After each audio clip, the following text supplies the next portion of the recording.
তো বন্ধুরা, একটা লজ্জাজনক বিষয় হলো আমি কোনোদিন ড্রাগন ফল খাইনি। মানে আমার 23 বছর বয়স। ড্রাগন ফল তো ছোটোবেলায় দেখিনি, যাই হোক বড়ো হয়ে দেখছি। তো ড্রাগন ফল আমি খাইনি।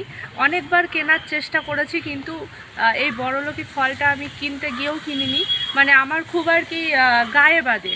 মানে একটা ফল আমি 100 টাকা দিয়ে কিনবো, আমার মানে আমি এমনিতেই কিপটা খুব, আমার খুব গায়ে বাঁধে। তো আজকে আমি এই ড্রাগন ফল মানে কালকে আমি রাতে কিনে নিয়ে এসেছি, বগুলাতে গেছিলাম আর কি। এই যে রেড কালারের যেটা, তো আজকে আমি খাবো, খেয়ে দেখি কেমন। আর সেটাই আর কি তোমাদের সাথে শেয়ার করব এখন। আর দেখি তাহলে খেয়ে দেখা যাক কেমন এই ফলটা। সবাই বলে বড়লোকি ফল নাকি এটা। তো কালকে আমার কাছ থেকে দামটা কমই নিয়েছে। এই ছোটো নিয়ে এসেছি, শুনেছি নাকি ভালো হয় না খেতে। যাই হোক, দেখতে নাকি সুন্দর, অথচ খেতে নাকি ভালো না। তো যাই হোক, খেয়ে দেখি কেমন। তো খাচ্ছি।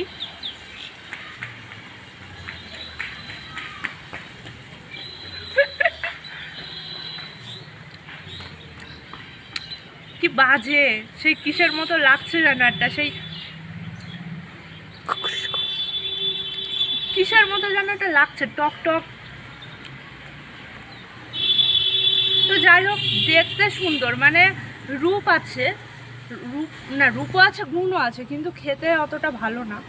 আমার কাছে তো ভালো লাগেনি। তো কাদের কাদের ড্রাগন ফল পছন্দ কমেন্টে জানাও।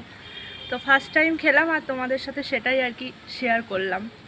তো কমেন্টে কিন্তু জানিও অবশ্যই যে তোমাদের কাছে আর কি কেমন লাগে এই ফলটা খেতে।